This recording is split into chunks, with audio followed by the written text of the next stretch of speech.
This week, after perhaps the earliest online romance in history, Josie and Guy defy technology, distance, parents, age, and religious guilt and get married.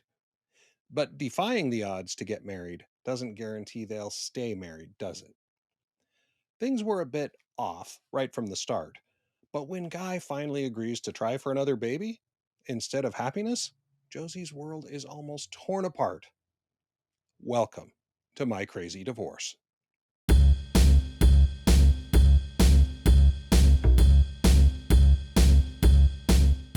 I'm a failure as a husband. I'm a failure as a man. It's just, I'm beautiful and I'm bright and I deserve better.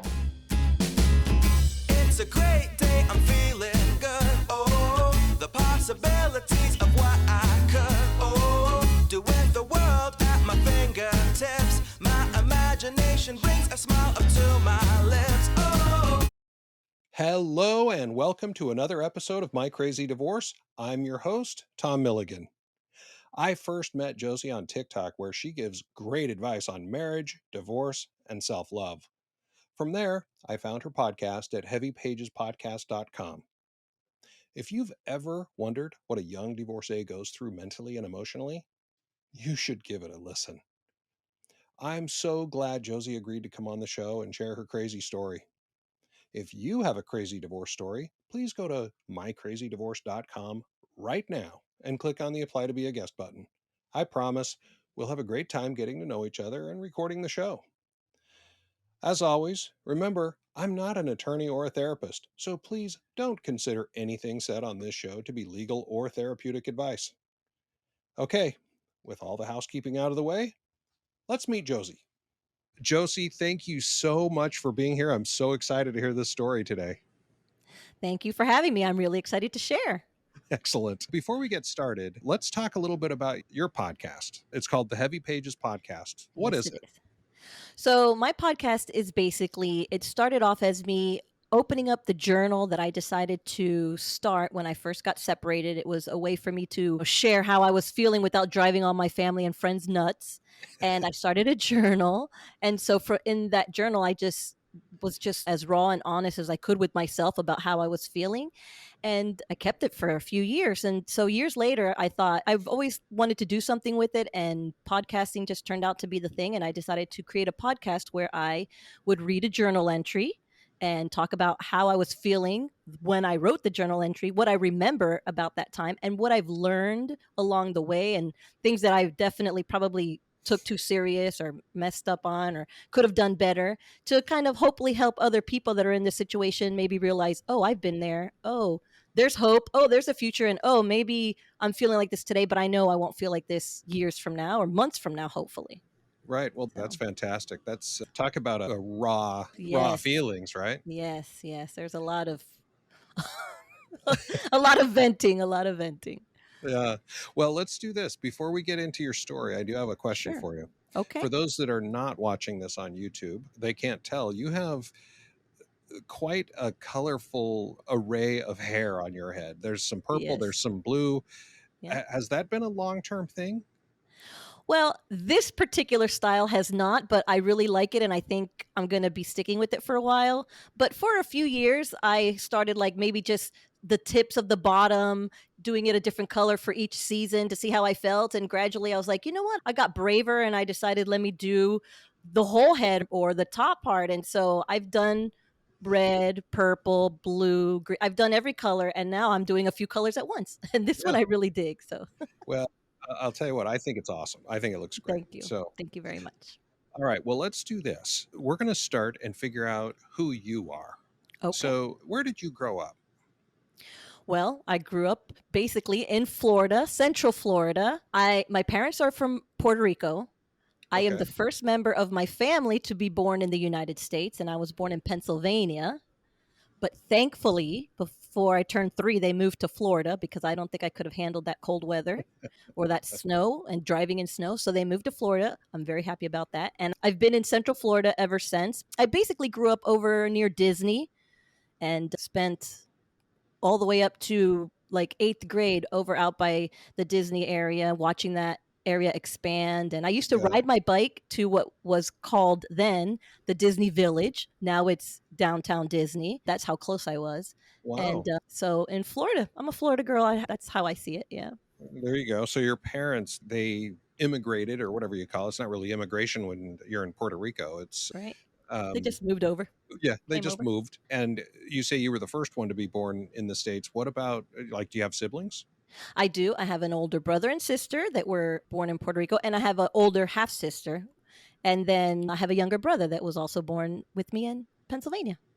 So there are 5 So of you 5 of total. us, but 4 of us in my family unit, basically, because my older sister lived with my grandparents. Oh, Half okay. sister, yeah. So you say half sister. Does that mean one of your parents was married previously No, it or just means my dad had a very fun youth, and so I got a cool half big sister out of it. there you go. That's a good way to look at it. And so you moved here. I mean, you were born here, but you moved from Pennsylvania to Florida when you were 3. And what did your kind of work did your parents do? Were you like the upper echelon of No, we were society? no, we definitely weren't. They both went to school, but neither of them really continued to do what they did. My mom worked at the hotels at Disney. She was first, I guess I should say Disney area because she didn't work at a hotel at Disney, but she was a maid for many Hmm. years. And then she started working at Disney, which I loved because that meant I could go to Disney all the time. And actually my dad also did just different type of work, but I will shout out that he helped build the spaceship Earth at Epcot. So Oh, he did wow. some of that. He didn't design it or anything, but he was one of the people nailing something to it. So that is really cool. And they just did basic work, nothing outrageous. We always thankfully had a roof over our head and food to eat and things like that, but we were definitely not, I'd say maybe just under middle class, maybe. Okay. Lower middle class, not upper middle Yes, class, lower middle exactly. class. There you go. Yes, Okay. That's a lot of I think a lot of love can happen in a house like that. absolutely. Absolutely. Yeah. And is that how you would describe your household? Yes, I mean, I loved my parents. They were both very good parents. My father sadly passed away in 2019, actually Mm, like 3 days ago 2019. So, but they were good parents, good providers. They were also are or were Catholic. So there was a very strict upbringing, but they were also it was a family. It was hang out with cousins and family, and that's what we did. It was always family first, family very important. So, very yeah. cool. I usually ask about religion, but you're saying, because there are Catholics and then there are Catholics.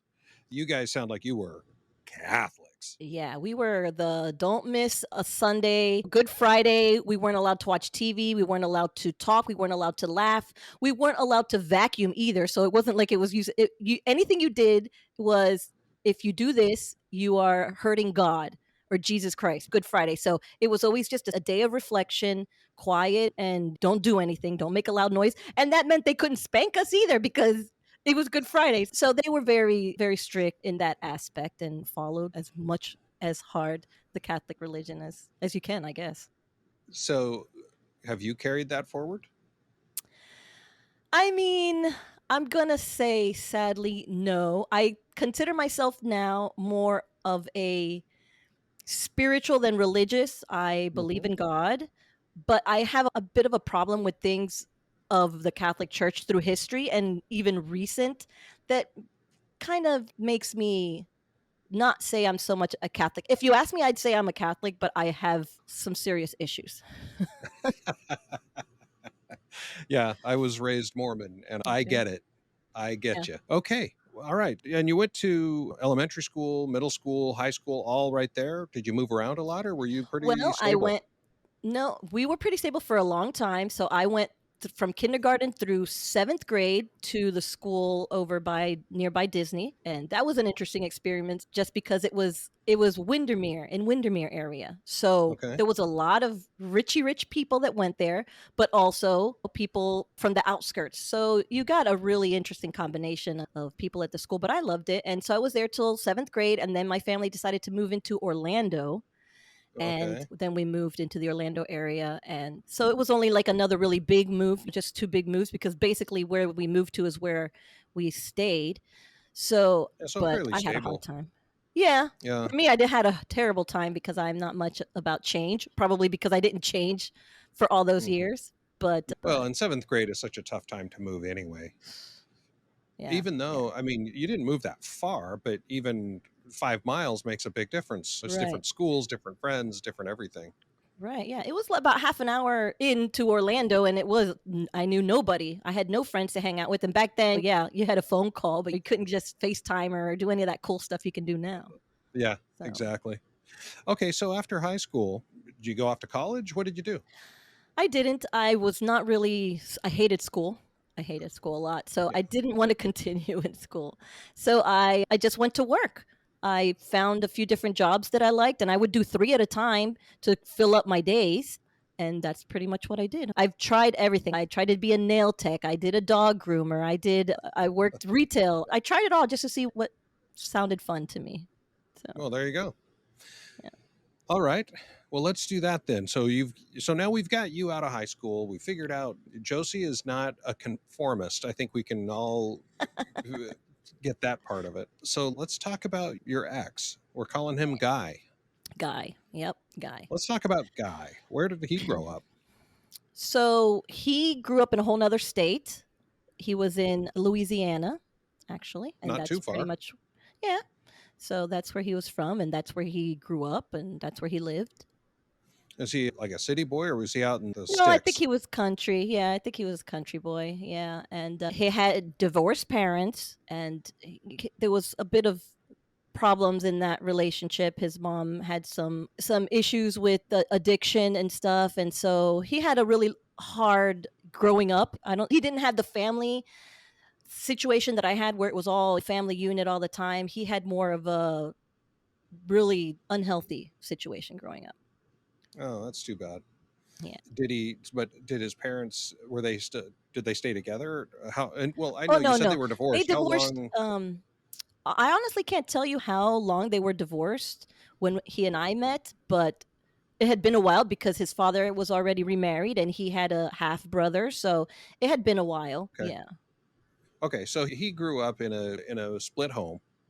Right. And did he live with his mom or his dad? Do you know? He lived with his mom, but that was kind of a rough thing because his mom didn't really have a place. She was always moving from place to place, and sometimes it was a car.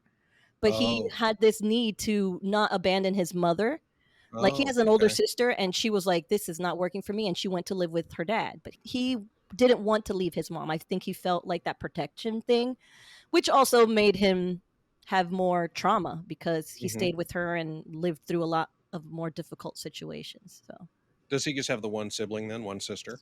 the one sister and then the half brother from his dad's new Uh, marriage. right. Okay. But in Yeah, terms of, so basically, dad leaves, or dad and mom split. right.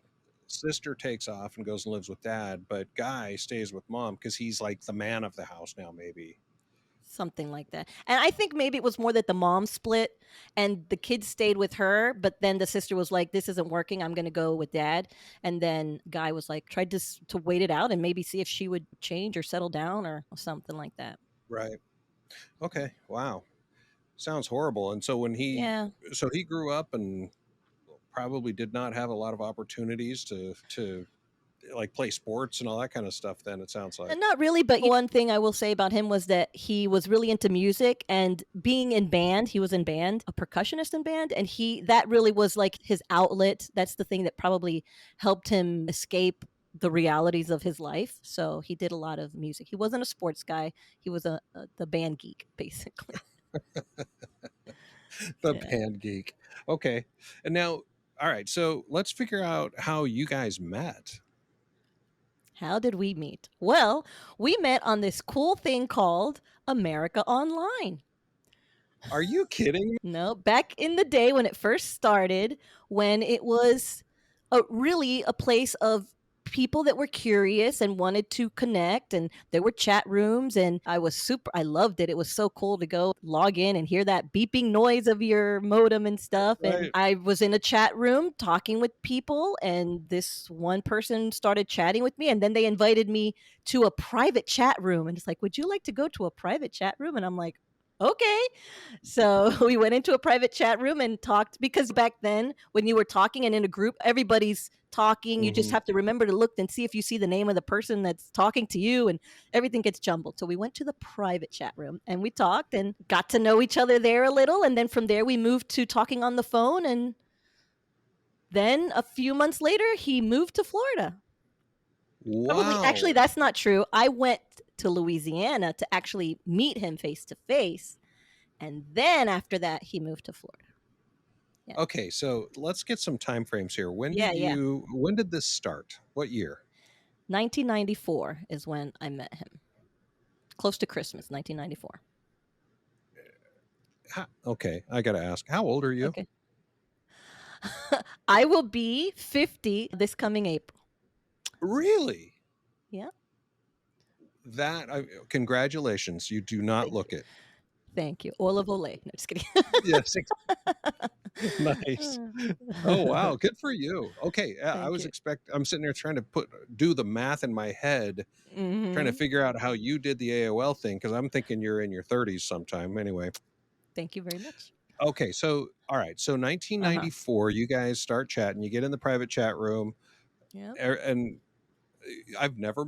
I, okay, I'm trying to think if any of our guests met their spouse online. And I Yeah. don't, I mean, I was thinking dating apps, but I didn't even think about just a Yeah. and by the way, for our younger listeners, Hmm. AOL was kind of like the first hardcore money making business on the internet. They basically sold access by the minute, and they'd Right. mail you a CD or a disc in the mail, and you'd get on there and they'd give you 100 free hours. And then after that, it was like 25 cents a minute or some dumb Yeah. thing to Was be not on the cheap. internet. Was Yeah. not cheap. So, okay. So that's cool. That's really cool. So you go Yeah. up to Louisiana 2 or 3 months into this private chat Right. relationship. You meet him face to face, and Yeah. were you smitten or was it? I mean, by the time I went to meet him, I felt like I was already in love with him, and we were talking all the time. So it was just, and he mailed me photos of himself. And I will tell Uh, you that while I waited for that mail, I was so scared. I'm like, what is he going to look like? Because let's be real, it does matter a little, maybe a it lot to should. some people. It Mhm. matters. So just by talking to him and getting to know him, I felt like that was great because that connection had nothing to do with his looks, but I was super scared about what he was going to look like because I felt like I was already in love with him. And then I got the pictures and he was cute and I'm like, "Okay, cool. Thank God." And this is like a side story, but this is how my parents are, or my mom was. He sent me pictures of himself, but also then a couple with a friend, and his friend was shooting the bird in the picture. And my mom was so upset that he dared send me that picture. He was already unliked by her for that reason. Like, how dare he? How disrespectful. And so he was already on the wrong foot with her because of that. Oh, okay. Um, but yes, then I went to meet him, which was a very big deal for my family because I was leaving to go meet a guy in a Oh whole nother boy. state. They didn't forbid me to do it, which is pretty shocking, but they were extremely not happy about it. But I think they drove me to the airport. And so I went and I visited him for a few days and we got to know each other. And I was like, yeah, I think I'm in love with you. And when I left, I was crying and I'm like, this is terrible. And he's like, you know what? I'm moving. I'll go over there. I'll go Really? with you. Yep. Now, and you're what, like 22, 23 at that I point? was 21, I think, right around there. Yep. Okay. And how old was he? Yeah. He was a couple years younger than me, so he was 19, 20. Yeah, had just turned 20, Really? maybe. Yeah, he was. You go, Josie. You're Yeah, robbing the cradle. yeah, pretty much. Yeah. So Okay, he so was he in says he's college moving. actually there. Yeah, Oh, he he was was in going to college college. there. Yeah, but he was like, I'm going to take a semester. The plan was that he was going to take a semester off, come over, see how things went, and then possibly go back just to try things out and see what happened. Yeah. So how'd that work out? So he shows up. Well, the other issue was that my parents, again, so strict that when I told my mom he was moving, I was helping him look for a place and whatever. And she told me that I was not allowed to go to his apartment. I would not be allowed to go to his apartment. And I had another boyfriend before him that was older than me, quite a bit older than me. And my parents put all these restrictions on me. I mean, I had curfews and I wasn't supposed to go to his place and all this kind of stuff. And it put a strain on our relationship, understandably. I mean, he was quite a bit older than me. And he's like, I have to put up with this. So I understood that. And we basically broke up because of it. Yeah. And so I remember thinking, I'm not going to lose somebody that I care about again because of these restrictions. And I said, and I'm not going to lie to you and tell you that I went to the movies or that we were at a restaurant when I'm going to go to his place. Hmm. You should trust me. I was a virgin. I had all this fear of making Virgin Mary cry if I had sex and all this kind of stuff. So I knew that I would not be able to do something and walk back into my house and look at my parents in the eye. And they should trust me on that. But I said, I'm not going to lie to you. And if this is the case, then I'm moving out. And then I thought, well, if I'm moving out and he's moving here, then wouldn't it just make sense if we moved in together? Because that was just the obvious next Yeah. step.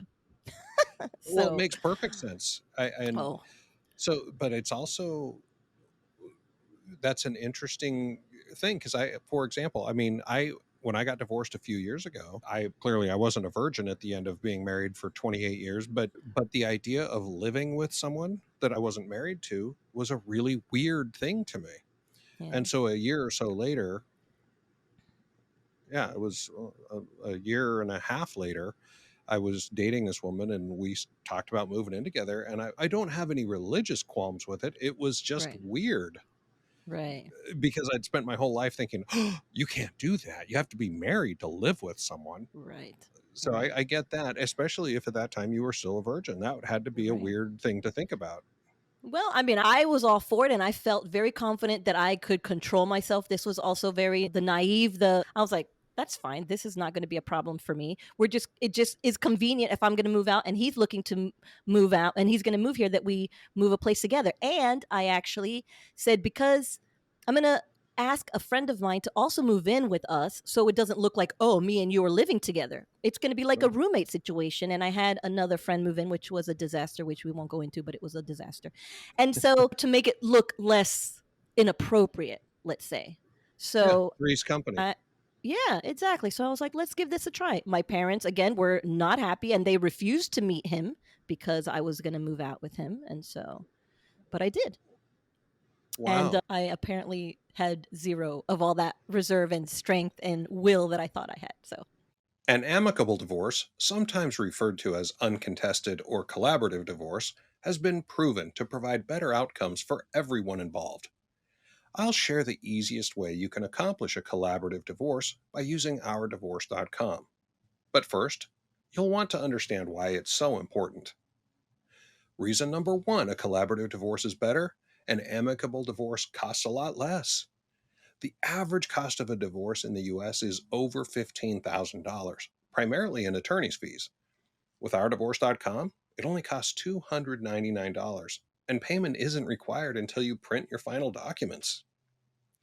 Reason number two why a collaborative divorce is better: an amicable divorce is faster. A contested divorce takes an average of 11 months to go through the court system. With ourdivorce.com, it can take as little as a couple of hours, as quickly as both parties can agree and work through our simple 3-step process. Reason number three a collaborative divorce is better: a collaborative divorce is just easier. When you involve angry people and a bunch of lawyers, it always gets complicated. With ourdivorce.com, as long as you and your spouse can commit to being civil and work through the process, there doesn't have to be fighting or a bunch of legal paperwork and confusion going back and forth between lawyers. Reason number four a collaborative divorce is better: an uncontested divorce gives you more control rather than leaving decision to the lawyers or a judge. With ourdivorce.com, you're in full control of directing the outcomes that are best for both parties, and especially any children.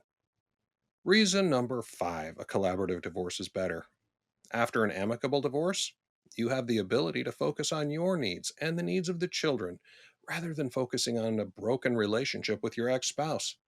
This means less stress on you and your children. At ourdivorce.com, we always hope that couples can remain married. But when that isn't possible, we give you the tools to have an amicable, collaborative, and uncontested divorce so that you can maintain control while working through the process more quickly. Just go to ourdivorce.com to learn more or to get started today. There's Well, that. so let's think about this for a second. So this guy's moving from Louisiana clearly to be with you, and you're in this apartment or whatever you rented, right? Yeah, Together. an apartment. Yeah. He's 2 plus not 2 thinking and all that. about reserve. Oh, no, absolutely not. But I did tell him that was my plan. And he's like, okay, because I made it to the trip to Louisiana and back. And I stuck to my guns because I knew I was going back home to my parents and I was going to face them. So I had already done it basically. And I'm like, I could do this. Yeah, come on, Josie. Yeah. You were what, in Louisiana for a week? Yeah. Maybe. I don't even think it was a week. It was like 4 or 5 days. So Yeah, there's a little bit of a difference. Okay, so anyway, yeah. you Yeah. guys move in together with another Yeah. roommate. That's a Right. disaster. What does that mean? It Yeah. just didn't last very long with the Yeah, it roommate? means that she just started causing a lot of trouble, and the agreements that we had made, she agreed to them when we moved in because basically we had a 2 bedroom, so we were in 1 bedroom, she was in another. I said we split electricity 3 ways, we split everything 3 ways except for the rent because you have your own room and we are sharing a room. And then she started getting upset because she didn't think that was fair, that we should all 3 split it even though she had her own room. And then she started causing other issues, and it was just like, wow, we weren't really able to enjoy this honeymoon phase or this together phase because we had this other person in there that was just causing a lot of trouble. Okay, so wait a minute. You shared a room and you thought you were going. Yes, I still thought I was going to be. Oh, yeah. Trust me. Yeah, yeah, you, But I'm not Josie. that tough. Yeah, I was gonna say. Well, well, okay. Enough Yeah. said. I think we all get it. That's Yeah. Good thinking. Best intentions. Exactly. I really did. Okay, so roommate doesn't last long. You Right. guys, okay, so you guys move in together with all of this resolve. Just gotta ask, how long did your resolve last? I don't remember, but it probably was less than my trip over there. Probably wasn't like a week or something. I knew I didn't have to go back and face my parents. So I'm like, what the heck? I already moved in with them. I mean, what's the harm? Yeah, I agreed. Okay, so you guys are now together. Right. I mean, Right. not that you weren't before, but now there's some commitment. I mean, he lives there now. Right. Exactly. All right. So where does it go from there? Well, from there, it moves on really quickly to, I shared this story before, but this was my thing to go with that. Because I'm Catholic and because of all the stuff, I used to watch this show that I loved, and it was called Homefront. And on this show, there was a lady that was Catholic, and she was going to have sex with somebody, but she felt like she told him he was going to buy protection. And she says, do not do that, because if I use protection, it means I'm sinning twice because I'm planning it and then I'm doing it. And I watched that show and I remembered that conversation. And I'm like, wait a minute, I don't want to sin twice. So we will not be using protection because that means we're planning on it. And so, yeah, I ended up pregnant within 3 months of him being there. Yeah. Yep. Oh my gosh. Josie, Yeah. when we're done, and I'll remind you of it, and I will ask all of the listeners, Okay. please don't be offended by what I'm about to suggest. Okay. Go to YouTube Uh-huh. and do a search for a song called The Loophole by Okay. Garfunkel and Oates and watch the music video. You just described, to a certain extent, one of the Uh-huh. things that they talk about in there, that, yeah, protection is a sin, that kind of a thing. Right. Anyway, you won't regret. If you like this show, you will like that song. And the gonna check it video out. makes it that much better. Okay. All right. So you're saying no protection and we're not married, but we're pregnant. So now you've got to face your parents. Right. Right. Right. And so far at this point, neither of them were willing to meet him. So I went to my mom and I was talking to her. I told her we're going to get married because obviously we're like, well, now we got to get married. Mhm. So I went to my mom and I told her we've decided that we're going to get married. And she was like, oh, well, I'm so happy because living in sin. And then she says, and you will understand this one day when you have children. And I probably made some sort of face. I must have made a face because she looked at me and she said, are you pregnant? And I kind of looked at her. I scooted further away on the couch and I'm like, yes. And She was upset. I think maybe she cried a little, but something that she said to me there that I will always be grateful for was that she says, "You're not getting married. You're not going to get married because you're pregnant. That's not the answer. And I don't want you to get married just because you're pregnant," which I thought was really great advice. I think You're not that going to is really force me great advice. into, yes. So, and then she says, "Now you have to tell your dad." So I'm like, okay. So when he came home from work, I told him. Then they said they wanted to meet him. My father was very unhappy about it, and he had more of an image thing about him. It Oh, was my mom was more upset about it, but my dad was more like, crap, people are going to, my daughter is pregnant and not married. And so he was more upset about that aspect, I think, than anything else. So they met him, and because of the roommate situation, and now I needed to save money, and he had come with us. He came here and was working like at a movie theater at first. My parents allowed us to move into their house, to my old room, yeah, and start saving money and get our things together. And without being married. without being married. Okay, so, well, hold on for a minute. And I know Okay. we're going to get to this part of the story. Sure. But, so mom says you're not going to marry him, Right. but you ultimately ended up getting married. We did. Yes. Did you just But say, you know what, Mom, it wasn't just because we're pregnant. We were planning on it. I mean, Right. We loved each other and we felt we want to get married, but that took away the pressure of we're going to the courthouse next week. It gave Okay. us opportunity to do it a little better, do it nicer. We moved in, we saved some money, and my son was 4 months old when we actually got married. Now, my mom was very flexible a lot of things, but she went with me to pick out the dress, and I was not allowed to have a white dress. I was not allowed to have a veil. It was like, nope, none of these things, because you're not a virgin and your son is going to be at your wedding. So she had a lot of input in those sort of situations. I will say my dress was beautiful. I absolutely loved my dress. So I was not super upset about that, but it was restrictions put in that situation. And so, what color was it? It was like an ivory. So it was, Oh. but not that pure, bright white that a wedding dress is supposed to be. Because you were sullied. Okay. All right. So was there ever any like actual engagement? Like, did he get on his knee? Was there did he take you to Disney? Was there anything romantic I had at a all? really adorable engagement story. So at the time that I was pregnant and we were getting married, or when I was pregnant, but I was working and people didn't know I was pregnant yet. I worked as a character at a theme park. So one day I'm going to go out, but there's characters and then there's the people that spot the characters, that watch them to make sure that they don't get in trouble, right? That people aren't beating them up and stuff. So there's always a character, but there's always an employee there making sure no one's being too rough. If someone wants to kick the crap out of Goofy, you got to have a You got to bodyguard. get inside, basically. right? So that day I was the spotter.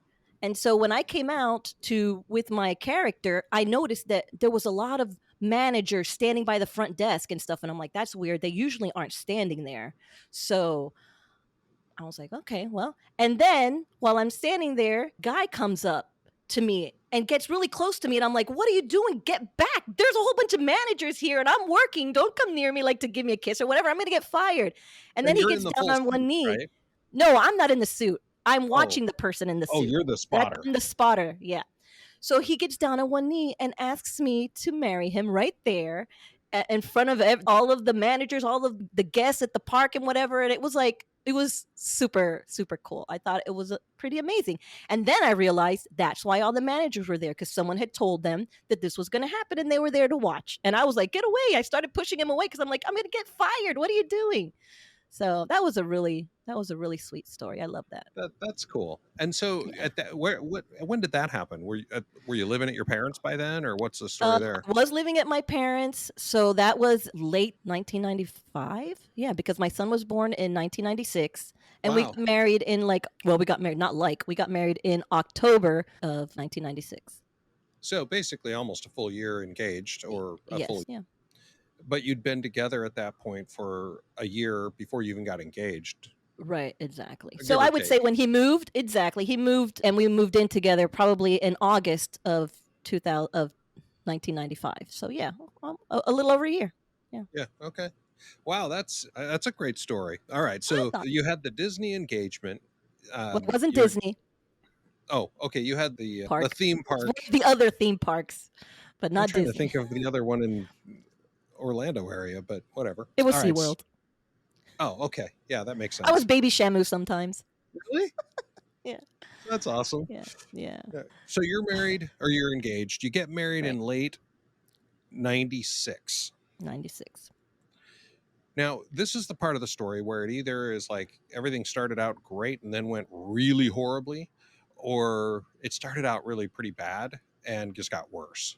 Before then, you're working in a theme park at this point. You didn't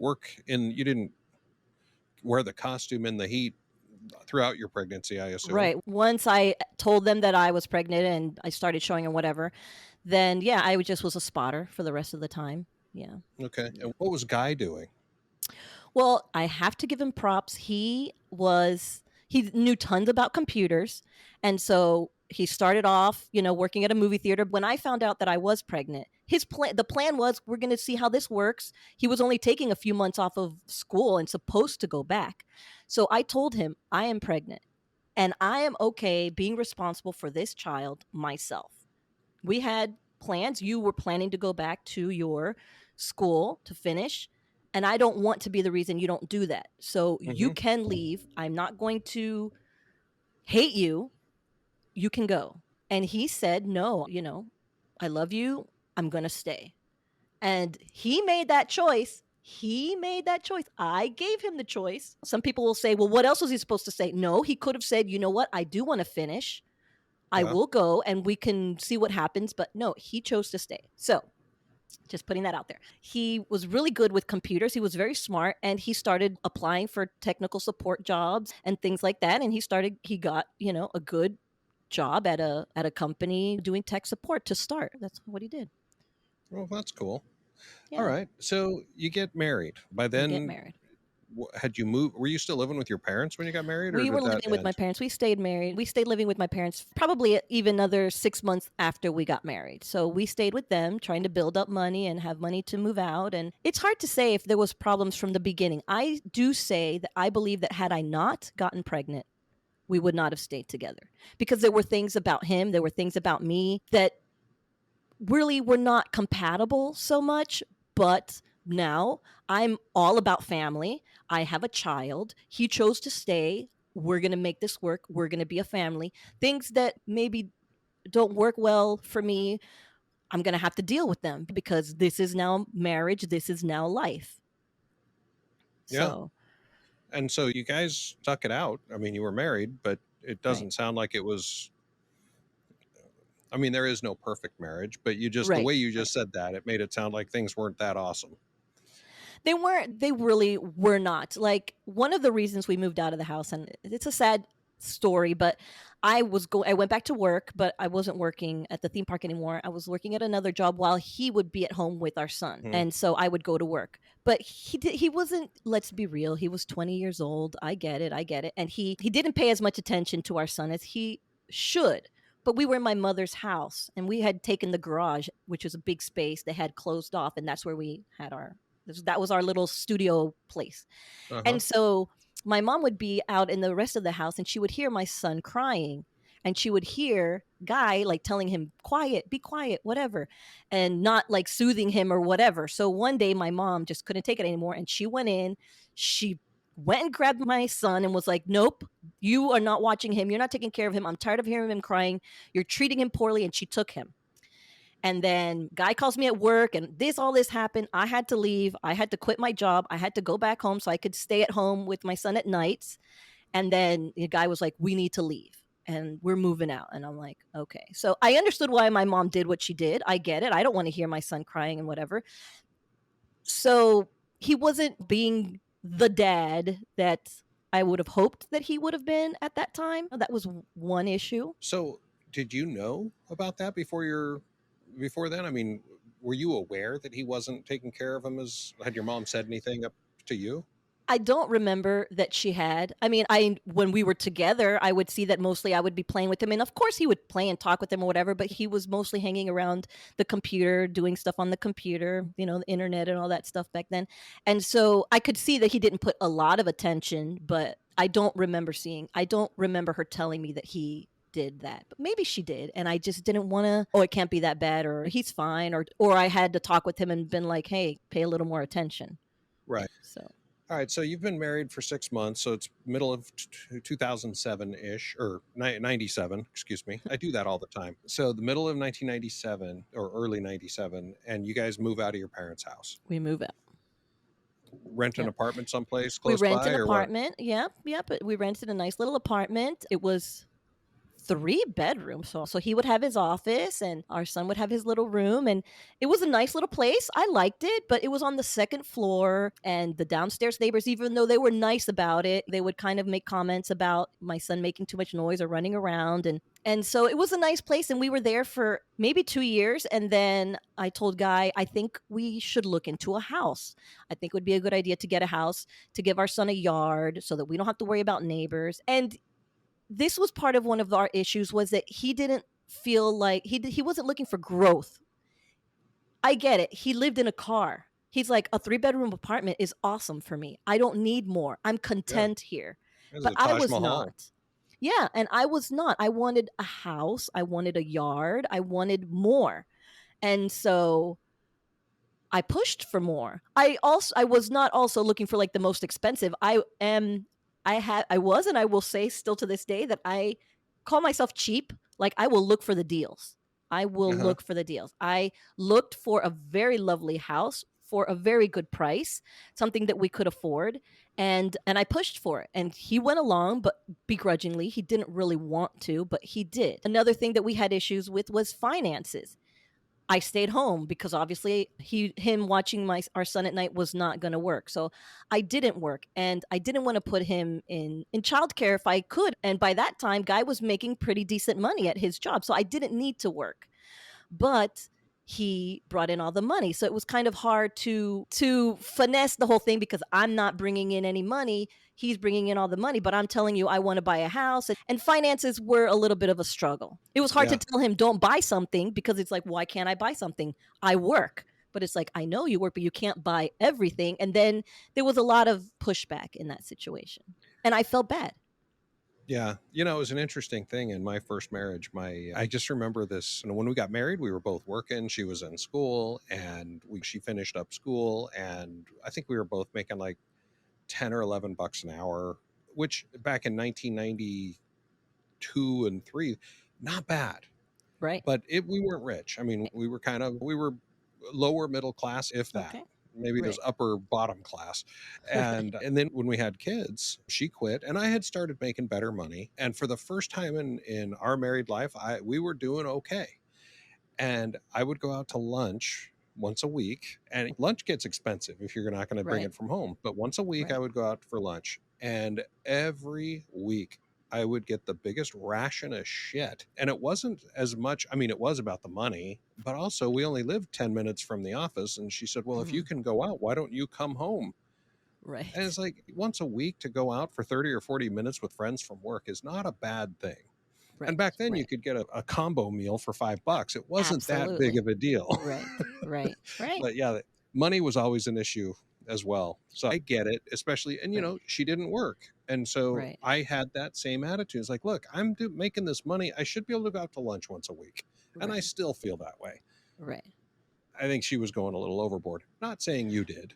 Right. No, I get you. And my issue was that it wasn't like going out to lunch. He loved the electronics. He loved, it's all of the new things that came out. When they first came out with the first iPod shuffle thingy or whatever, he had to have that. When they came out with Oh. the first laptop thing, it wasn't small items. It was large, big electronic items. And I'm like, we have goals. I'd like to go on a vacation. I'd like for us to try and go on vacation. And I'd like to have some money in the bank. I'd like to not live paycheck to paycheck. Even though you're bringing in decent money, we don't have like an emergency fund. So it Mhm. was hard for him to get him to understand, I'm not trying to deprive you. I'm trying to make sure that we are prepared for life. So that was hard. And for me, I don't like talking about money. I've never been comfortable talking about money, and so, which was part of why the whole thing with the roommate was an issue. But then I started feeling like I am not a valuable part of this family, because even though I take care of our son, the house is clean, I take care of everything. There's no monetary number to what I do. And Right. so I started feeling like it's him. And I did some of that to myself because when we moved in together, he had no credit. I didn't I had credit. I had bills and whatever. And I said, you know what? We need to build your credit because you're the one who makes the money. So I didn't pay any of my stuff. I put my student loans on deferment. I did all this stuff. And we handled all of his stuff so that he had the great credit. But none of my stuff got touched because it was all about him. And I did that to Right. myself. Right. So Wow. Okay. So you had some issues that you had to deal right, with, but right, they're not anything different than anybody else. Um, right, right. at So least at far. this point. Right, Yeah, right, so far. exactly. Yeah. And I don't know the story, so I don't know when the craziness starts. So this is 97, and you guys got divorced in 2006, did you tell me? 2006, but we broke up in 2004. Okay, so So sometime between 97 and 2004, something went wrong. awry. Right. Let's Well, I feel like it started early. By the time my son was 1 year old on his first birthday, I was already like 20 pounds more than I had ever been. And I had cut my hair like super short, which is crazy because my hair is my thing. And I look back at those pictures and I don't even understand why I did it. But one of the things that I learned and I was not prepared for because again, I was a sheltered Catholic girl was he liked to look at girls online. He liked to check out, be in little chat groups and be in with people. And he was very sexual. And one of the things that I remember him telling me early on was that I should never use sex as a weapon with him, that I should never deny him sex because I was mad or whatever. But for me, it always kind of came off as like he just used sex as a weapon to me, like telling me now if I ever don't feel like I should, I can't say that I don't because I'm using sex as a weapon. It kind of almost played in my head like he was just one-upping, Yeah, avoiding that ever happening in the future. yeah. But another big thing besides him always checking out other women online, and maybe he would send a message to one or two, but it wasn't like you do now. Mm. It was actually women that were there for that specific purpose. So he was like one of 20 guys that might have been talking to her or Oh, okay. whatever. But then he started kind of pushing me towards the upside down pineapple. So Oh, yeah, he wanted to be a swinger. And I'm not about that life. I am not about that life. And that was difficult for me. And I believe that I started putting on tons of weight because it was easier for me to just be ugly and fat than to tell him, I'm not going to do this. The furthest it ever went was that he connected with another couple one time and he set up a dinner for me and the woman so that we could talk to see if we got along so that we could move forward. And really? yeah. And I went to dinner with this girl and I saw my future in her. She was beaten down. She didn't want to Yeah. do this, but she did for her partner. She was actually from another country, and I think she was married to him, not for the papers, but if she wasn't married to him, she might not even be able to be in the United States. Hmm. And we had not the conversation that our husbands were hoping we were having. She was telling me how rough it was and how unhappy she was, but that she did what she did. And I'm like, no, absolutely not. This is not, no, nope, Good this for is not going to you. be it. Yeah. So that was a really big deal for me. And those sort of things where I feel were kind of insurmountable for us. But let's be clear, I'm not the one who broke up with him. He's the one who wanted to end things. So I still stayed with him. I wouldn't do those things. And I put myself in a position to not be desirable. So, Okay, so do you know, give or take, when did this all uh-huh. start? When did the swinging discussions begin? It had to be maybe 2002, maybe 2001, because we moved into our house in 2000 and this was after that. So, Okay, so yeah, 2001, he's saying, "Come on, Josie, let's swing," right. and you're saying, "Hell no," and I'm going to get fat so that no one wants to swing with me. So you're I don't eating think and that was a doing. I think that was subconscious. I I know. honestly think it was subconscious. But yes, I I was like, no, I'm not really interested in that. I don't want to do that. So you go Yeah. out to dinner with that lady, and she's telling Yeah. you how horrible it is. Yeah. Shocker. And you just said, "No, I'm not doing this." But Yeah. what He didn't happened with push that? Yeah, he didn't push me any further on it. I think he knew me and he knew that it's not going to happen. But he continued doing his own thing. Like he would continue talking to girls online or looking at inappropriate things online on his own, and that was as good as he was going to get. He didn't go out on his own or cheat. So I will say that he did not cheat. He didn't do that, but he just looked on. What is cheating? Is looking at these girls online. I mean, For some people, exactly. And I think for me, it did feel, if not cheating, it was hugely disrespectful. I mean, yeah. and it made my self-worth even more worse than it was, because why is he looking at these people? But then of course I also understood that I was every day being less and less desirable to him because I was gaining weight and all those things, which, so I understood that, which also then again made me feel like crap, because subconsciously I didn't know why it was happening, but it was a defense mechanism of my part. But it didn't make me feel good. It still made me feel like crap when I looked in the mirror. So yeah, it was a vicious circle. One of our previous episodes, I don't remember what it was called. I'll try to remember, but it was the one with Jenny, my former girlfriend. One of our earlier episodes, she and I have stayed in touch over the years, and she's wonderful. And she was divorced, and she and her ex-husband found the podcast, and he said to her, "You need to go on his show." And it was That's fun to cool. catch up with her, but she was explaining, and I didn't know any of this about her first marriage, that her now ex-husband, her first husband, was addicted to porn, and the same feelings she expressed. That she's a very pretty lady, and she was in some of the best shape of her life at that point, and he was still just, he could not stop. Now that was in the pre-internet days, and so he was stealing magazines from people's houses. Oh goodness. Yeah. I still laugh at that. I shouldn't, but I do. Divorce doesn't have to be complicated. Our Divorce.com's 3-step procedure provides a simple and affordable process that you can follow at your own pace. Save thousands by visiting ourdivorce.com today. So yeah, so you're feeling like crap because he's checking out these other women and talking to them too, or at least chatting with them. Yeah, yep, exactly. And then putting pressure on me to lose weight, because obviously I'm not what he wants me to be. I'm not looking like he wants me to look. And so, when are you going to lose weight? What's going on? If we went out to dinner and I ordered a Coke, a soda, he would get mad at me because of the calories, and it was pretty miserable. Yeah, It was pretty sounds miserable. like it.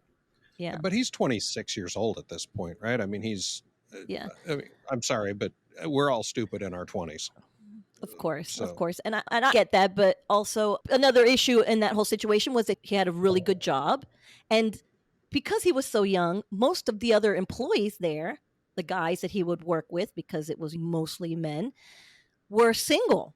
And they're like, "Hey, I'm doing this. Hey, I'm doing that. Hey, I want to do the other thing." And he's like, "Well, I've got to go home to my wife and kid." And so that was another thing that he started feeling resentful about, because I don't get all the freedom that these people have. I have all this money and I'm not allowed to spend it because we have to take care of electric bill and diapers or whatever. My son probably was not in diapers at that time, but things for the family. And I don't get to go out for the weekend or take a trip with, like, my friends are going, go to Vegas and do all this stuff. So he was looking at their lives and he was not happy about where he was, how he didn't get to do all the things that they were doing. And I felt that too. And I felt like crap about that too. Not good who can enough. blame him?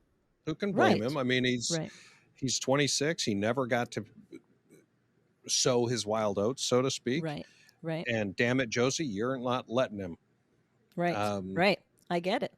Why didn't you go out with that woman and fall in love so that we could upside down pineapple things? That's right. I'm sorry to hear all this, but let's get to the part where somebody says we're done. Right. Well, I knew there were problems. I was not happy, but I had decided that this is my life and I'm going to be content. I'm not happy, but I have a son. I have a roof over my head. I can raise my son. He was almost going to be 8 years old. And so I decided I would like for him to have a brother or a sister. That was also important for me. I dreamed about my daughter. Having a daughter was always a dream of mine. So I had a talk with Guy and told him that I wanted to start trying for another child.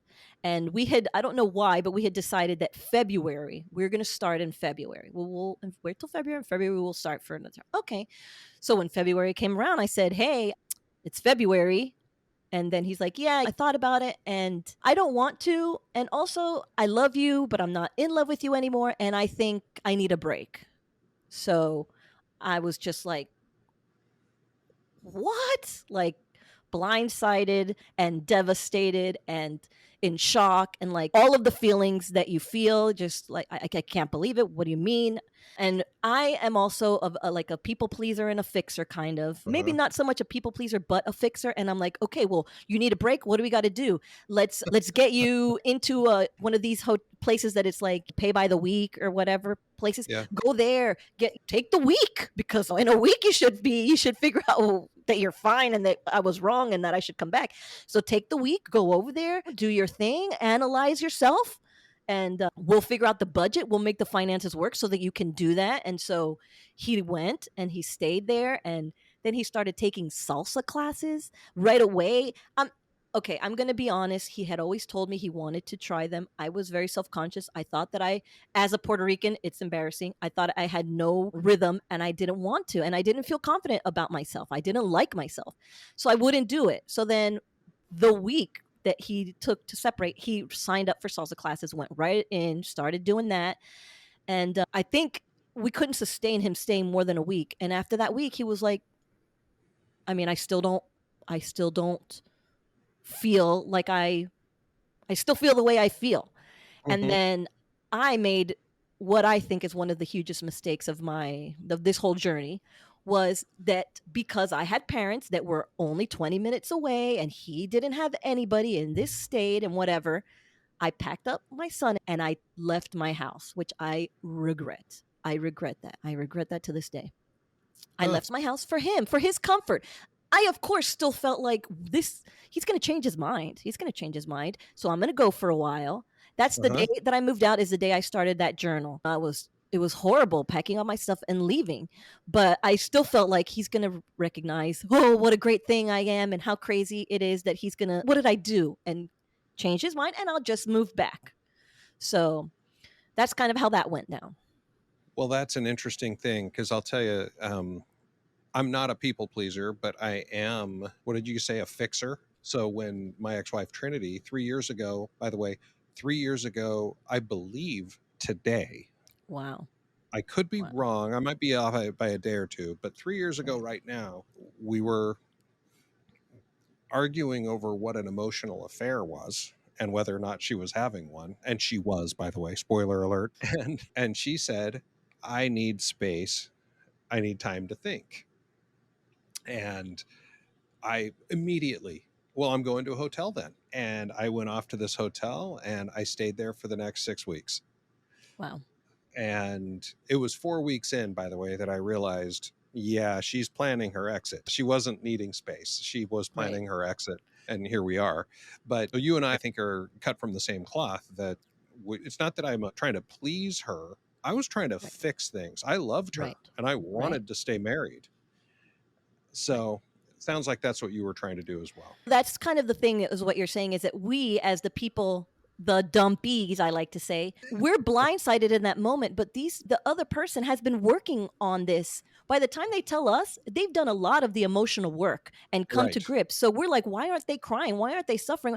They've done it all. They've done it all while they're laying next to you, while they're sleeping with you, while you're washing for them. So, which is also, when you think about that, what makes you so angry? Because like, you're planning all this, but you're still happy to let me cater to you. It's frustrating. And by the way, when you say they've done the emotional work, what you mean by that is they've done all of the justification and rationalization. Exactly. Yeah. So you move out, he moves back into your house. Then what? Then I try to get him to go to therapy. I sign us up for divorce relationship retreats with the church, because he wasn't Catholic, but he did become a Catholic while we were together. He actually went and did the adult confirmation, includes baptism, first communion, and confirmation together. He did those things. Now, we weren't going to church every Sunday, but we considered ourselves Catholic. So I went running to the church to find a way to, and there was a retreat for people that were struggling in their marriage, and I signed up for it, and I tried to get us to go to therapy, and he said he would, but he didn't show up to the first therapy session, which I kind of wasn't expecting him to, but was hoping to, because he never gave me a firm commitment on it. Oh. But it turned out to be fine because the therapist turned out to be my therapist for many years and was such a huge, important part of my life. But then the first retreat that we were going to go on, something happened and they canceled it. Like, it was like weeks away, like maybe a couple weeks. And I'm like, okay. And they canceled it. And then they weren't going to do another one for like 2 months. And 2 months was like an eternity in this situation. Absolutely. And I was so frustrated. But he said, I will go to the next retreat. Okay, great. In the meantime, I'm still suffering over here, worrying about what's going to happen, if it's going to work. And obviously, in my neighborhood, I had friends, and one of my neighbors calls me to tell me that there has been a car parked at my house and that it was a girl. And it was like the most heartbreaking news that I would ever get. So I reached out to him, either a text or an email. I'm not sure. Maybe I even called him. I don't really remember. And I questioned him about that. And he said it was one of the girls from the salsa group that he invited to the house. But, it's just a friend. And honestly, I believed him that it was just a friend. But I told him the disrespect of bringing a woman into the house that I left because you had nowhere else to go. It shows that you don't give a shit about me. You don't give a shit about this. You're not really trying. I need to accept that this is done. Because if you would do that, even if she's a friend, you don't do that because you're not thinking about me. You're not thinking about your son. We basically moved into a room at my mother's house. You have this whole huge house to yourself. We're doing this to help you figure out what you want to do. And you bring a woman in, whatever. And my friends and neighbors see this. You don't give a shit about what they're going to think about me. So I canceled the retreat. And I wish I could say that was when I realized it was over, but obviously it's a roller coaster. And that was a very big point, but I still kept hoping and praying and whatever for a long time after that. But I did believe him that it was over. Just a friend. That he wasn't cheating with her. I did believe that he wasn't at that point. So do you now? I still believe that he wasn't. They did end up in a relationship afterwards, of course, because he was obviously interested in her. But I will say this about this person. I didn't know her, but she knew that he was not divorced, and she gave herself the respect. I don't know if she didn't do that, if they would have, but she respected herself enough to say, I'm not comfortable here. This is your home. This is the home that you were with your wife. Talk to me when you guys are officially over, because I don't want to be a cheat. I don't want to be. Exactly. And so I appreciated that from her. When we officially were like, we're done, it's done between us, he told her, and they did start dating. But I don't believe that she was dating him at that time. I don't say that he didn't have those hopes for her, but at that time, he did not officially cheat. Okay. That's how I see it. Yeah. So he's not cheating with the salsa dancer, but you're at home, you're praying that something gets better. Now what? Yeah, it doesn't get better. It's a lot of flip-flopping. It's a lot of maybe, I don't know, I'm not sure. So we had a talk, and then we decided we were going to sell the house because he couldn't afford to he was paying me child support, even though it was just an agreement between us because I needed money. I didn't work, but paying that and the house was just not worth it. And so basically once he was like, we're going to sell the house, I mean, it's a sign that things are going to be over. So yeah, it's not a good sign. Yeah. So then Sorry. It's ultimately he just basically said, I'm out. He basically said, I'm not even sure how. We had a huge fight. There was a point in time before therapy where I would really go for the jugular. I will admit this, and this is something that therapy helped me on, is that if I thought you were a shit dad and I'm pissed off and there's a thing about our son, I will tell you you're a shit dad. I won't try and sugarcoat and whatever. I would really go for the most painful thing I could say. And I know that's a fault. That was a fault on me. And so we would have some of these fights, and I would just be like, you're a piece of shit that left us. You abandoned us for this, for that. And in one of these situations, in one of these talks, he's like, you see, this is why I can't be with you. So he basically turned it back on me because I couldn't control myself and whatever. And he's like, because of this is why we can't be together. I guess I can't even tell you a definitive time when it was just like, we're done. It just slowly, nothing was happening. He wasn't trying. I was like, you know what? I'm going to I'm going to start dating. I really do think that part of after what happened with this girl is when I basically realized I wasn't ready, but I knew that it didn't look good. And then we moved on to we're going to sell the house, and then it was like, okay, well, it Did you was just say unspoken. you said you were going to start dating? Yeah, I was like, I'm gonna give dating a try. I did. I was like, you know what? You're moving on. I'm gonna start dating. Yeah, that was a really bad idea, of course. Our lives are so closely intersected. It's crazy. Because Yeah. remember when I told you that it was 3 years ago today, or this week at least, 6 weeks later was 2 days before Thanksgiving. So the Monday before Thanksgiving is when she announced that we were done. And I mean, I was devastated, but prepared. Okay. Because it had been coming for a long time, and she'd had an affair Right. 2 years earlier. So most of my crying was done 2 years earlier. But I just remember that Monday night, I called my brother who lives in Atlanta, and I was in Utah at the time. So it's like 2 a.m, and he gets up at 4, which is crazy. Wow. And so he and his wife were both up, and we talked about it. And I remember my sister-in-law, Deneen, she said, so are you done? And I said, what do you mean? And she goes, well, if she came into your room, because we were obviously not in the same room, Right. she said, if she came into your room tomorrow morning and said, I'm sorry, I screwed up, would you take her back? And it was a really important question for me, because I Right. really hadn't thought of it in those terms. And I thought about it, and I said, you know what? If she comes down tomorrow morning and says, I screwed up, I want to make it work, I'd say yes. But if she doesn't, which I don't think she will, but if she doesn't, I'm done. It's basically, I'm giving her, without telling her this, I've said, I'm Right, giving her this one exactly. last chance. And when we finished up that call, I couldn't sleep, and I just kind of lay there for a while. And that's when I downloaded my very first dating app. So I did Yeah. I said the same kind of thing. It's like, Yeah. I guess I'm going to give dating a try. Now, how Right. dumb was that? I We're now not have in a we rule. were not mentally, right? We were not mentally ready No, for that. no, I have a rule now that I wish I would have set for myself, that I won't Okay. date anybody who's been married. I mean, if they haven't been married, that's one thing. But if they've been Right. married, if their divorce has not been final for a year, I won't go out with them, because I know how Yeah. important that year is now. Right. Right. I wish I would have known it then. So now Yeah. what happens? Well, on the weekends that he would have my son, my friends and I, we would go out to the clubs, and we would go out, and I would live the life that I didn't live before him, because before him, I wasn't out clubbing. I didn't drink. I didn't do any of those things. So I'm like, you know what? This is my time. I'm not going to lie. I went a bit crazy. When it was my free weekend, my parents wouldn't see me. My mom, because my dad by then was not living with us anymore. So I'd go out, I'd stay at my girlfriend's house, and I'd go out and I'd have a good time. And I didn't meet guys. That's not true. I'm not going to say I didn't meet people on apps, but mostly it was like if I went out to a club and stuff like that. And I'm not even going to call it relationship, but the first person that I met that way was somebody that I met at a club. And I remember, he was flirting with me while we were walking out of the whole complex of clubs.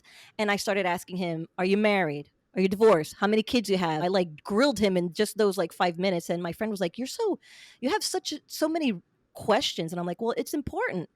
But I wasn't even really looking to date somebody. I met him. We hooked up a few times. It was a disaster. I had zero self-esteem. I let him get away with things that I shouldn't have. I did things that I shouldn't have, and it didn't last. It was like maybe a month tops. He was no good. He was really no good. But it showed me that I do not need to be dating. What am I doing? I am not mentally prepared for this. I think I get it. So but you're not divorced yet either.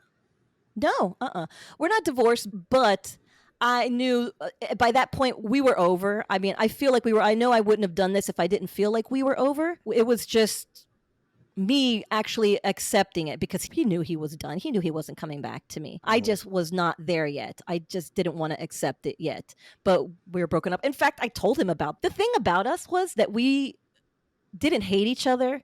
He was, and I know it's so annoying when people say this, but at that point he was like my best friend. We talked a lot and we got along. We agreed on a lot of things, and we could have great conversations about things that didn't have to do with me or money or stuff like that. And of course, because I knew how his mind worked, he was really interested in knowing that I met somebody. And Right. it turned him on to know that I had met somebody. And Ugh. that is an insulting, right? That again is an insulting thing for me. But at that point, I felt that it was a power thing, which is very Yeah. unhealthy. But I'm like, guess what? I did this and that Yeah. and the other. And I knew that he was going to want to hear about it. And it gave me an unhealthy type of power over him by being able to share these things with him. Toxic, unhealthy, not good. But, Mhm. I told him. Yeah. And I told him I met somebody, and he was willing to listen to as many details as I was willing to give him. And he wasn't mad or jealous or anything. He was just like, cool. Okay. Yeah, it's a strange reality because when Yeah. so I downloaded those dating apps. I Right. started on Bumble, and I've told this story on TikTok that I did dump Bumble because it's the only one I could remember. And one of my employees had shown me some of her matches on Bumble, and it was just I downloaded Bumble, and the first 10 women were all prostitutes. Oh my gosh. And so I left Bumble and went to Zoosk, and I was swiping on these pretty women, and literally that night, this is, I don't know, the next night, so the day after all this came down, is when I met the woman I ended up dating Wow. for a year and a half. Oh my goodness. Wow. Yeah. Now we didn't start Wow. dating like that day, but we Right. But that's the chatted for a person. That while. was the Yeah. connection. Exactly. Wow. Yeah. And Yeah. so yeah, it happened pretty quick. Let's get to the divorce. So you're out Right. partying, you're clubbing when I'm clubbing. not when you're being mom. Now, did he have your son on the other weekends? Was he a decent dad? I'm trying to give him the benefit of the doubt here, but at that time, I didn't feel so much that he was, because for me, I had a child because I wanted a child and I wanted to be a mom. And whenever he was more, let's put it this way, he was really into his new social life. He was definitely into the clubs, the salsa dancing, the this, that, the other. And if there was an event on a weekend that he had his son, he was talking to me about switching days. Mhm. So he was always trying to rearrange his schedule of being a dad so that he could be able to, he prioritized the going out, the clubbing, the things like that, which really would piss me off, because I'm like, you're not prioritizing your son. You're not being a good dad, in my opinion. You're not putting him, for him, he had him one night a week and every other weekend, which means all the other time he's free. Why is it on the Wednesday you have him that you can't just have him and cancel everything else that's going on? So that was a reoccurring issue for us, because whenever he would ask me, I love my son, I want my son. If he asked me, can you switch, I'm not going to fight over it, because I don't want to fight about not having my son. That's gross to me. So I would take him, but it would always bother me that he would put me in that position, because I'm not going to say no to my son. Because sometimes when he would take him like to salsa, he would take him with his GameCube, whatever, Nintendo, and sit him there while he danced. That's not spending time with your son on the one day a week that you have him. So I didn't feel like he was prioritizing as a dad. I didn't like that. So, but he would take him. Yes, he would. But there was always a lot of, hey, can we switch? Can we switch? So I think that answered what you asked. Yeah. How long does this go on with you separated before somebody says, let's get a divorce? Well, actually, that's interesting, because I just did my podcast episode on that journal entry where I'm like, we're going to go tonight and have this talk. So it was like 9 months. It was like 9 months after our separation, our official, I moved out. It was around 9 months later that we decided to have the official talk. What do you want to do? And I remember, because I just revisited it, that I talked to myself about, what do I want? How do I feel? And I felt like, I don't know that I want him back. I don't know that if he says I want to work on things that I do, like what you said, kind of. I'm like, I don't know.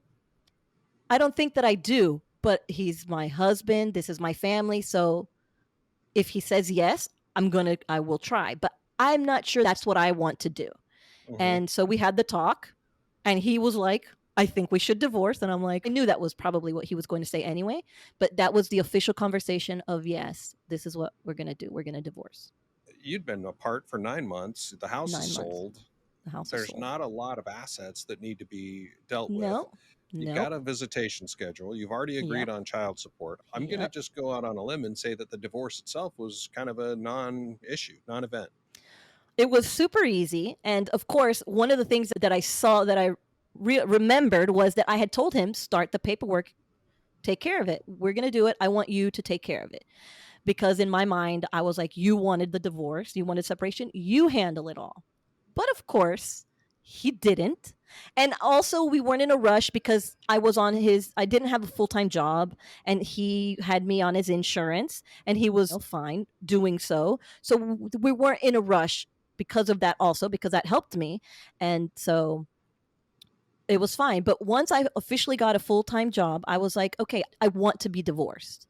I don't want to just be, we're living our lives. We are friends, but not together or anything like that. I want to be divorced. And I did it. I went and got the paperwork from the courthouse, printed it all out, filled it all out myself. We, like you said, we didn't have a house. We didn't have anything together, bank accounts, anything. We had a car that was in both of our names, but we wrote down who was going to get the car and whatever.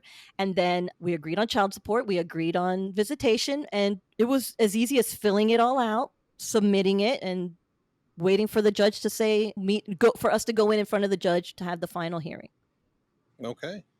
Yeah. So let that be a lesson to everybody out there. It can be easy. Yeah. OurDivorce.com is all about that easiness. Been helpful for me to make sure that I filled out my forms right or that everything was right. But absolutely, because we were not about the money for a lawyer. We didn't have it. I certainly didn't have it. He didn't have it. And if you can agree and you don't have to fight about every single little thing, then that's the smartest way to go. Yeah, absolutely. So this was back in 2006, right? 2007? Right. 2006. So here we are 16 years later. Right. Did you remarry?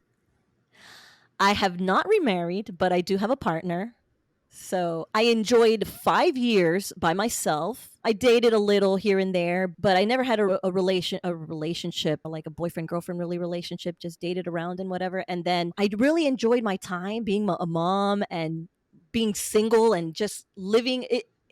I don't know how you feel about this, but it was like the best years of my life, just being alone and being able to do whatever I wanted and not have to answer to anybody. It was great, but I did end up meeting somebody else on Facebook. It's all about social media for me, I guess. I don't know, but like Facebook dating or just Facebook? No, actually. Okay. So he wrote to me on Facebook, but he found me on this site. I used to do photography, and there was a website for photography and sharing your work, and he saw my profile there.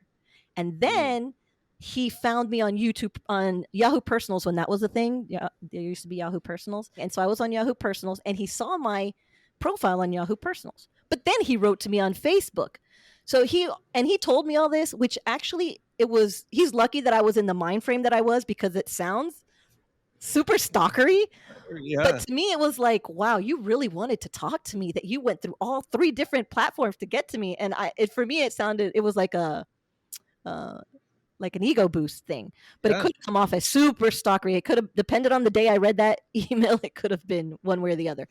So yeah, he sent me a message on Facebook, and that's how we connected. And that was in like 12 or 13 then. So you've been together for a long time? In 2009. Oh, wow. And some things I did learn from my past and some things I didn't. So our first date was in September, and I was pregnant by December. Oh my gosh. Yeah. Hey, Josie, they know what causes that now. I tried something different that time, but it didn't work. But I will tell you that it all happens for a reason, because I got the baby girl that I mourned for, that I cried for, that I suffered for, that I thought it's over. My marriage is over. I'm just going to be a mom to one. I'm not going to ever have that daughter. And I had her, which is just an amazing testament to me, to that it really was meant to be. And in God's timing, I mean, let's be real. It was meant to be. So, well, good for you. Thank you. And then you started a podcast a year ago. And then I started a podcast, in 2020 during COVID. And I find it amazing that it's kind of like time traveling, because I forget that things have happened. But when I read what I wrote, I'm like back there again, which is sometimes cool and sometimes weird, that I could still cry about things that I read.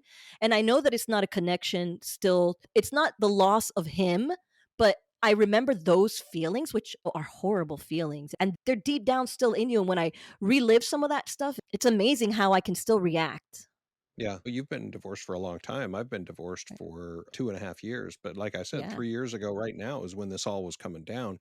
Wow. And I talk about it a lot on TikTok and here on this podcast. And I Right. do a lot of this. It's interesting. I don't know if this is the same for you. Well, clearly not, because you just said no. But I find myself when I'm talking about it, it's almost like it happened to somebody else. I'm telling a story that I've heard, not one I've Right. experienced. That's almost how it Right. feels.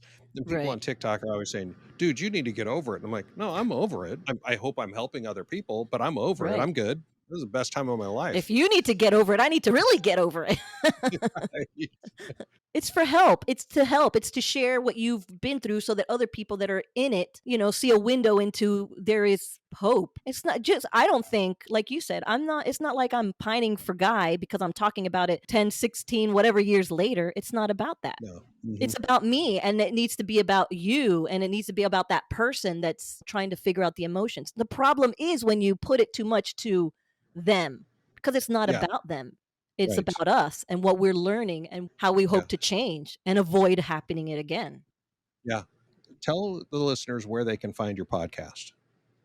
So I am on Apple Podcasts, I'm on Spotify, I'm on Google. It's Heavy Pages, a divorce journal, but you can find it if you just search Heavy Pages. And I'm trying to get on as many other platforms as possible. I think there are some obscure ones that you can find it on, but for the main ones, that's where you can download it. You can also download it or listen to it on my website, which is heavypagespodcast.com. Heavypagespodcast.com. We'll make sure we put that in the show notes too. So, Thank you. okay. So let's close this out with Josie, the podcast host. What's the advice that you would want us to all walk away with from what you've learned? Well, I think the biggest thing that I can suggest, especially when it has to do with getting the actual divorce and going through the divorce process, is to try and not be so emotional about it when you're doing it, because you can either, like I did, leave my house because I want to please him or show him what a good person I am, and you could walk away from things that you deserve because you're trying to show this person how good you are and sabotage yourself. Or you can also come at it super angry and then extend it out longer because you're fighting for every little tiny thing just to stick it to them. You want Mm-hmm. to see if you can do some work on yourself so that you are there and it is a business. It's a business thing. It's not meant to be emotional. You don't want to put your emotions in because you could lose out if you do it that way, so that you make sure that you can get what you deserve and don't walk away from the potential of being fair to yourself and being fair to them because you're making it into something that it's not. That is fantastic advice. And I should put that on theartofdivorce.com website. You couldn't have said it any better. Excellent. Excellent. Outstanding. Well, Josie, thank you so much for sharing your story today. I know that even though it's been 16 years, these emotions are real. Yeah. And listen to that podcast, everyone, because if you talk about, I get on the show and give little snippets of thoughts and stuff, but I mean, she's reading her journal, people. I mean, those are her innermost thoughts. So Yeah. only the names have been changed. That's correct. That is correct. And I embarrass myself a little, but I'm doing it for you so that you can see what I've been through and hopefully avoid it for yourself. But Exactly. thank you for having me. I'm glad to be here. And I love what you're doing with our divorce. It's definitely needed because I could have definitely used it and avoided some incorrect things on my divorce papers. And it's a great middle ground there. Avoid paying tons to an attorney and not feel like you have to do it all your own and be overwhelmed. Yeah. Even though Florida was the first state we opened in, we were still 16 years too late. So, Yes. What are you going to do? yep. Excellent. Well, thank you so much for being here. Thank you. That's amazing advice. I've said it before, but the only thing I ask my guests to prepare is their advice. I think she nailed that assignment. I'm so happy for Josie. It's great to see how far she's come. But I want to reiterate that while she's been divorced for 16 years and she still gets emotional, that does not mean she's hung up on her ex or that she's not in love with her partner. It means she's human. And if anyone listening is thinking Josie, me, or anyone else needs to just get over their ex, then you're the one with a problem. I hope you find peace. And I really hope you enjoyed this week's show. If you did, please be sure to let us know by giving us a 5-star rating on your podcast app. Thanks for being here. Have an amazing week. Bye.